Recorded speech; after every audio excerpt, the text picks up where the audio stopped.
Hello and welcome to tonight's show. This evening we have a very special production, a Christmas GX9 production. Hunting in the woods is an activity enjoyed by many men, but hunting for things that don't exist is something of another world, a world of mystery and improbability. Hunting for monsters in the mountains, hoping to find that most tantamount of Christmas miracles. Proof of the impossible. Proof of Yeti.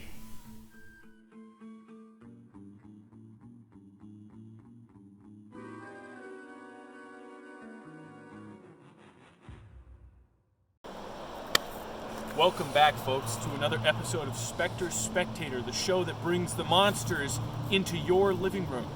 This week's episode, we're up in northwestern Canada in the remote mountainous regions. We're dealing with a lot of snow up here. It's very cold. We got the gloves on. My crew is all warmed up.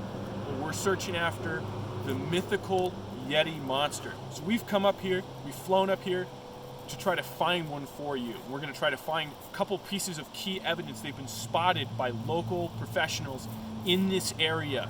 So we're going to see what we can do, and we're going to see if we can suss out one of these nocturnal beasts. Okay? Follow me.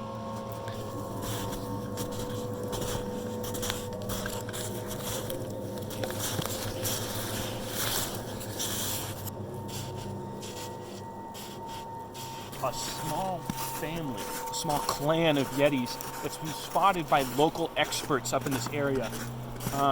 We don't really know much about these creatures because they're fairly undocumented, right? I mean, it's something we're proving actively.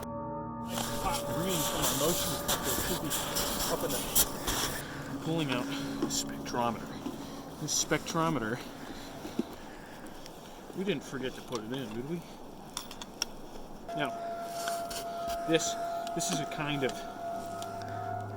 special microphone that will gather up noises and analyzes it through this special switchboard in this bag here. Okay, there's some kind of large game up ahead on this game path we can see established here. And now it might be a deer, it might be a bear, it might be another one of these Canadian animals, but it could be a Yeti.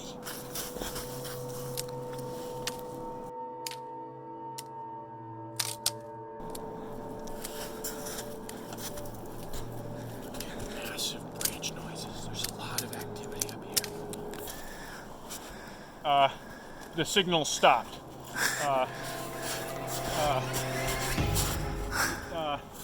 There's nothing else. I think it retreated into the woods too far for us to follow. Oh.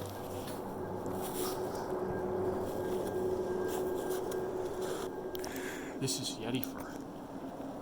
I'm gonna take a smell. Let's see how it smells. Woo! Oh, that is stinky. We're gonna put this in a specimen bag. We're gonna save it for the lab. Carrying this thing. Fuck this little microphone. We've hooked up a couple of special dispersing canisters on surrounding trees. We came up here maybe a couple of days ago and hiked these woods during the daytime, and we laced them with filled them with primate pheromones. And they're spraying every 30 seconds extremely large clouds into the atmosphere, the surrounding air, to hopefully bring down Yetis we're in a valley, bring down the Yetis from these valley walls, and hopefully bottleneck them in so we can see them right in front of us. And this motion detector might pick up that motion of Yetis coming down these valley walls, smelling this monkey lot. This is dangerous. We're at high altitudes right now, but I'm getting crazy motion readings.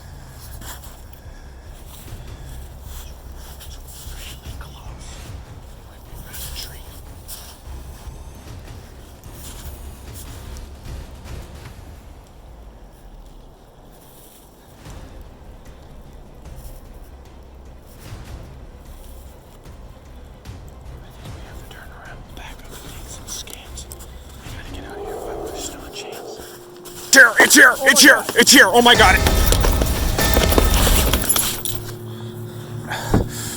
Okay, we had to cut the cameras there. We apologize. for the blackout, but that thing came out as hard. I mean, that is one persistent animal, whatever it is. I don't know if it's a cave spirit, if it's a wendigo, if it's a yeti, if it's a ghost yeti, if it's a ghost of a normal person. I don't know, but it's out there. It knows we're out there, and we need to gather some hard evidence fast before this thing gets dangerous, before it gets agitated. Okay. So we're gonna hike up a little further. We're gonna do some extra calibration of some tools.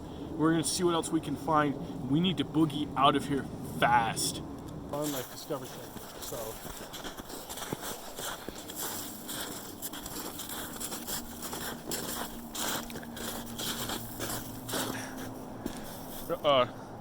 No, I just my headphones came unplugged there for a minute.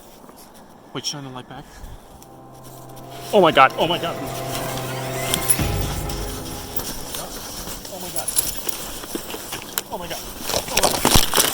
I don't think it'll follow us. We gotta keep moving. Get a shot of it. My hair is standing on end. That's how you know. I don't know if that's what we're looking for. We might have found a separate ghost. These woods have been known to carry a lot of spirits. Now, okay, we're going to set up here for maybe an hour or two. We're going to set this out. We've got a nice dry pad for it to go on. We're gonna sit here and we're gonna monitor this. And this is basically a big leveling board for this microphone.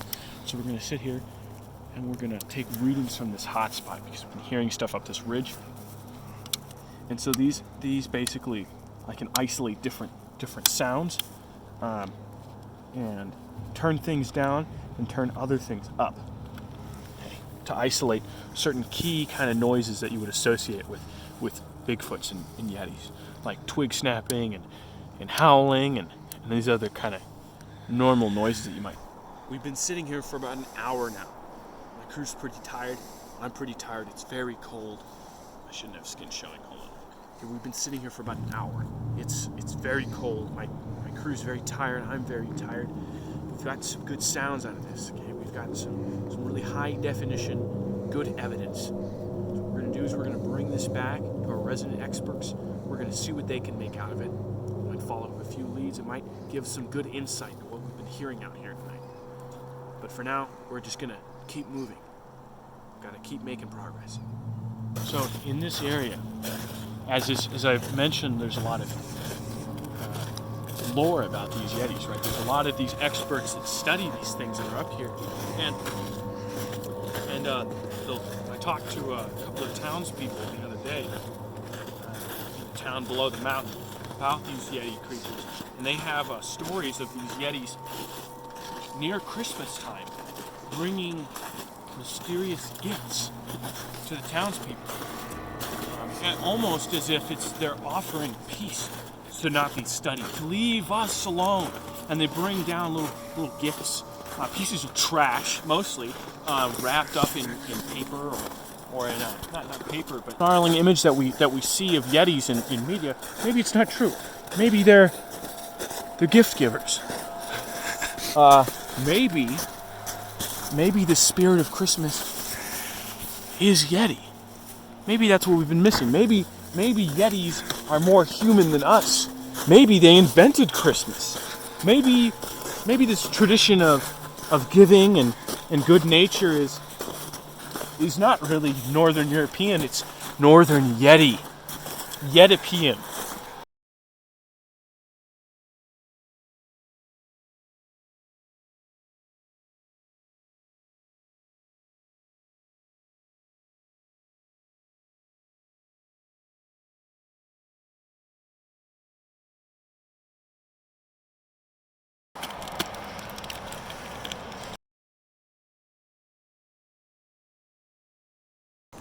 Okay, so here we have the big footprints.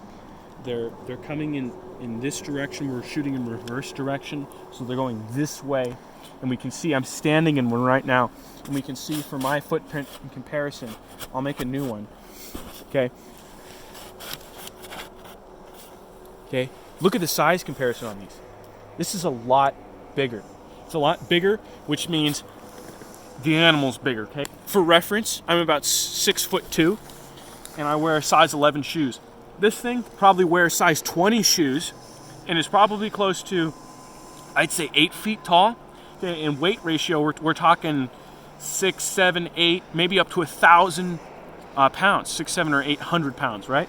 So this thing's heavy, it's big, it's tall, and it's walking. Take a look. You can see, if you get in close, you can see toe marks in here. Yeah. Just barely, right? These soft indentations in here. You can see my finger kind of following into, right? These are toe patterns. And the other thing you want to look at is this depth here, right? From here to here. That's a good 8 inches, perhaps, right? A good 6, 7, 8 inches right through here. And this is hard ice. I mean, look at how far my foot went in here. Okay, this is not that far, but this is a substantial animal we have here. Large animal. We're extremely lucky to have found this. Okay, so we were picking up some crazy readings on the spectrometer a little bit ago.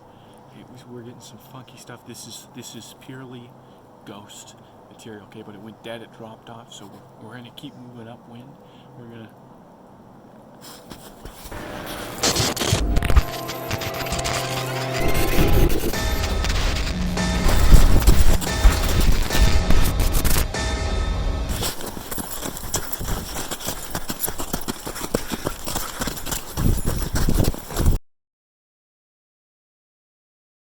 I think it might have been traditionally one of what people might call a Christmas ghost.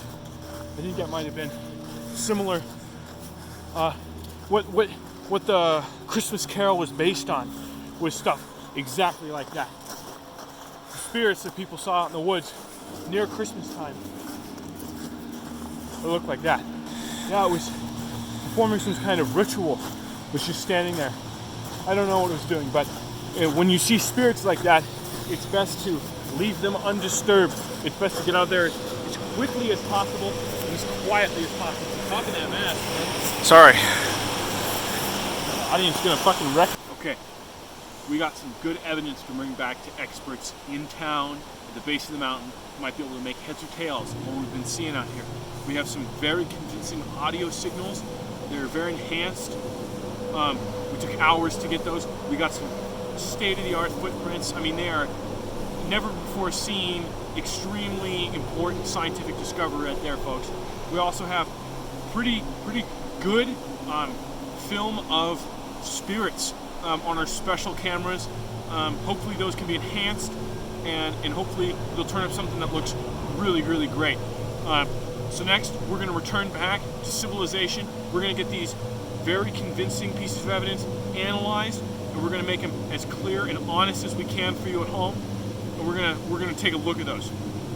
Let's go take a look.